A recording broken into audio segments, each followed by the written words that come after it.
agora aí do crescimento que o mercado aí varejista deve ter aí até o fim desse ano, né? E eu recebo o economista Guilherme Almeida. Muito bom dia, seja muito bem-vindo. Uma honra para nós ter você aqui conosco. Prazer é todo meu. Gente, aproveita e me passa o WhatsApp também, 31984029756. Manda para cá. Tira a sua dúvida, coloca a sua pergunta, coloca o seu nome, coloca aí o nome da sua cidade, porque nós queremos aqui, ó, esclarecer, tirar dúvidas para você. Quando a gente comenta a respeito de... Na hora que eu li essa entrevista que eu faria com você, eu fiquei feliz. Não sei se eu devo ficar feliz ou não, Guilherme. Quando a gente fala que vai haver um aumento... Isso quer dizer, porque às vezes quando a gente fala, está tudo em crise, mas se vai haver um aumento, isso é bom? Ou era esperado mais ou não? Explica pra gente como que a nossa situação encontra hoje. Bom, fazendo um contexto geral, né, a economia ela já vem em processo de melhora desde o início de 2017, que foi quando saímos oficialmente da recessão. Certo. Mas esse crescimento ele está muito aquém do esperado, né? A economia ela vem crescendo muito abaixo do seu potencial. E também essa perspectiva de crescimento para o segundo semestre, ela é histórica, né? O comércio varejista, o setor de serviços, historicamente, tende a crescer mais no segundo semestre de cada ano do que no primeiro. Por quê? Se a gente fala de varejo, o varejo é um setor que lida ali na ponta com o consumidor final. Sim. Né? E o comércio varejista em si se beneficia de alguns aspectos que ocorrem no segundo semestre. Nós temos as datas comemorativas de maior importância, temos o Natal, o Dia das Crianças, o Dia dos Pais que acabou de passar, temos a recente Black Friday aqui no Brasil, que vem ganhando espaço no calendário brasileiro, além de fatores... Porque está deixando de ser Black Fraud para virar Friday. Exatamente. Aí está ganhando espaço. A seriedade, né, levada pela data, que de fato tende a alavancar o volume vendido, e isso associado, né, à injeção de renda pelo 13º salário, das oportunidades de trabalho temporárias, e agora com outras medidas porque, por exemplo, janeiro tem IPVA, IPTU, Sim, tem escola, aí matrícula tal, a lista de material, isso tudo também acaba influencia, porque são gastos obrigatórios, não tem como as pessoas fugirem desse tipo de gasto, e acaba que o orçamento dessas pessoas é mais enxuto no início de ano, justamente por conta desses compromissos, o que acaba deixando uma menor parcela para o varejo que sente esse impacto. O percentual de quê? O crescimento de 5,2% para o comércio. Ano passado, você teria uma noção? Foi maior do que ano passado? No ano passado, o varejo cresceu em todo o ano de 2018 5%. Em 2017 foram 4%. Sim. Porém, esses crescimentos ainda foram insuficientes para reverter os 18% que o varejo perdeu no biênio 2015 e 2016. Então, esse crescimento de 5%, essa perspectiva, né, de crescimento de 5,2% para este ano, ela é positiva porque tende a recuperar essa atividade econômica varejista. 12,8% ainda que está abaixo dos 18%.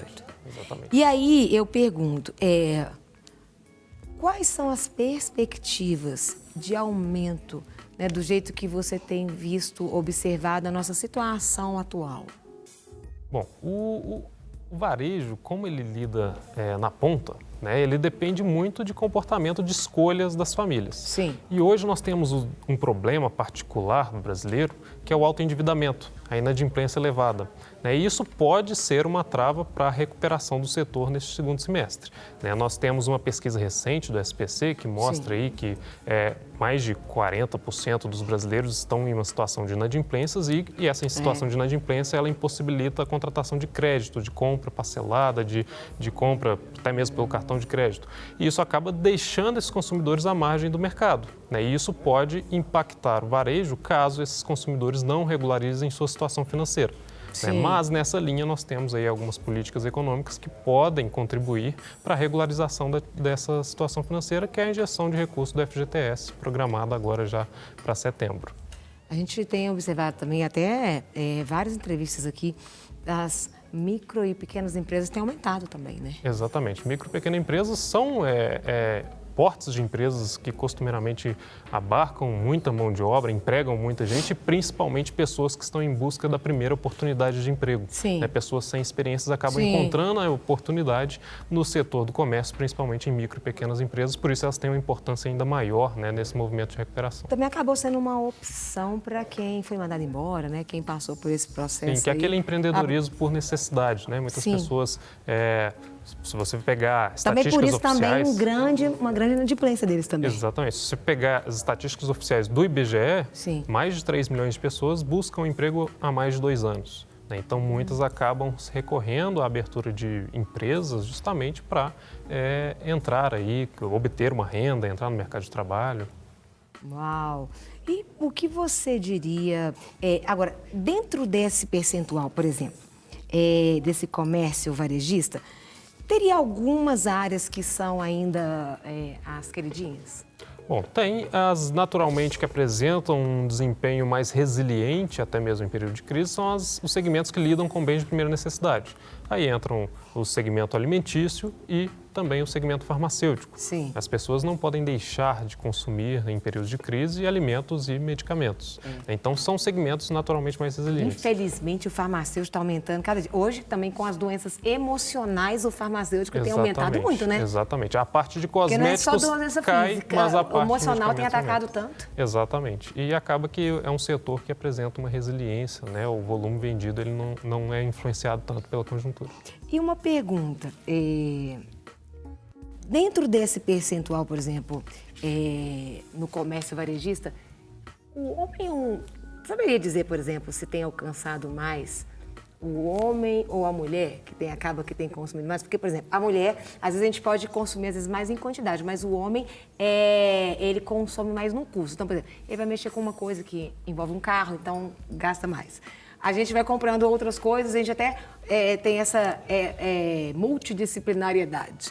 Mas, às vezes, os gastos, os homens também são gastos significativos, dependendo do que ele está mexendo. Exatamente. E existe esse pensamento popular, né, que mulher gasta mais, mas, na verdade, o ticket médio gasto pelo homem, ou seja, o valor em cada compra gasto pelo homem, acaba compensando a quantidade de compras que a mulher faz. Ou seja, o homem ele adquire itens de valor agregado maiores, um automóvel, né, itens mais caros, eletroeletrônicos, e isso acaba sendo incorporado no volume desse recorte de consumidor e a mulher em quantidade, né? Mais vestuário com um ticket médio menor, produtos de cosméticos ligados à linha de cosméticos. Coisa para o menino, coisa daqui, para cozinha, exatamente, para casa, família. É multidisciplinar, né? O negócio aquelas lojas multicoisas são voltadas especificamente, né, para esse perfil. Entendi. Olha, interessante. A gente está falando aqui, né, sobre, né, o comércio. Aí agora um crescimento, né, que o mercado varejista deve ter até o fim do ano. Você diria que esse percentual, 5,2%, Guilherme, ele é bom, não é? Você esperava, né? A economia esperava por quanto, por exemplo, acabar o ano de 2019? Qual que poderia ser o ideal? Não falo um sonho, não. Eu queria... Não, que daria para ser mais ou menos. Como que você definiria para mim, assim, para a gente ter uma noção? O cenário ideal é de recuperação daquele percentual perdido no período da crise. Dos 18%. Mas isso é totalmente inviável dada a conjuntura que temos hoje de recuperação muito lenta, elevado desemprego ainda presente nos seios familiares. Isso acaba inviabilizando um percentual maior. Mas nós da Federação, da Confederação Nacional do Comércio, trabalhamos com esse percentual de 5%, que é o natural que ocorra nesse período do ano, e também com as medidas que vêm sendo adotadas de estímulo a curto prazo. Né, a questão do FGTS, nós temos aí mais um lote de restituição de imposto de renda, que pode ser uma parcela de renda voltada para o consumo, que visa estimular, né, o consumo familiar e assim alavancar as vendas do comércio. Então é natural que o comércio ampliado feche 2019 com um crescimento de 5%. Esse 5% pode apresentar uma volatilidade, ou seja, podemos fechar com um percentual acima ou abaixo disso, a depender do comportamento do consumidor perante os seus rendimentos. Ele vai destinar esse rendimento para pagar dívidas, se é para comprar, se é para guardar, investir. Né? Isso depende muito das decisões familiares em relação ao consumo, mas trabalhamos com esse percentual de 5%. Eu perguntei, vê se eu que entendi errado. 2017 foi 4%, né? 4%. 2018? 5%. E 2019, por exemplo, é 5,2%. 5,2%. Quando a gente fala, por exemplo, 2017 para 2018 foi 1% a mais, né? E 2018 para 2019 foi 0,2%. Houve um aumento, houve uma queda no aumento. Uma desaceleração desse aumento. Isso. Exatamente. Houve uma desaceleração desse aumento justamente porque Nós tivemos políticas econômicas, principalmente em 2018, tivemos a liberação do FGTS, do PIS/PASEP, em maior montante. Sim. E isso acabou sendo destinado uma maior parcela para o consumo. Naqueles anos, né, foram injetados aí mais de 10 bilhões de reais para o varejo em termos de consumo por parte das famílias que sacaram esse recurso. Para este ano é previsto um montante bem menor, né, e o impacto, portanto, será reduzido. Né, por isso, essa desaceleração no crescimento. Mas o que importa é que estamos indo para o terceiro ano de crescimento deste setor, que é um setor importante, que está, né, metodologicamente dentro do setor de serviços, que é responsável aí por 60% do PIB brasileiro. O que a gente pensa, né, uma coisa vai impactando na outra, né? Você consome e aí aquele que às vezes ele tinha um emprego, não tem mais, ele tem uma pequena empresa, uma microempresa, ele vai ser alcançado, é tudo em cadeia, né? O efeito em cadeia, e o varejo é a porta de entrada para o setor produtivo, né? O elo de ligação entre o setor produtivo e o setor de consumo. Né, as famílias, as empresas que consomem.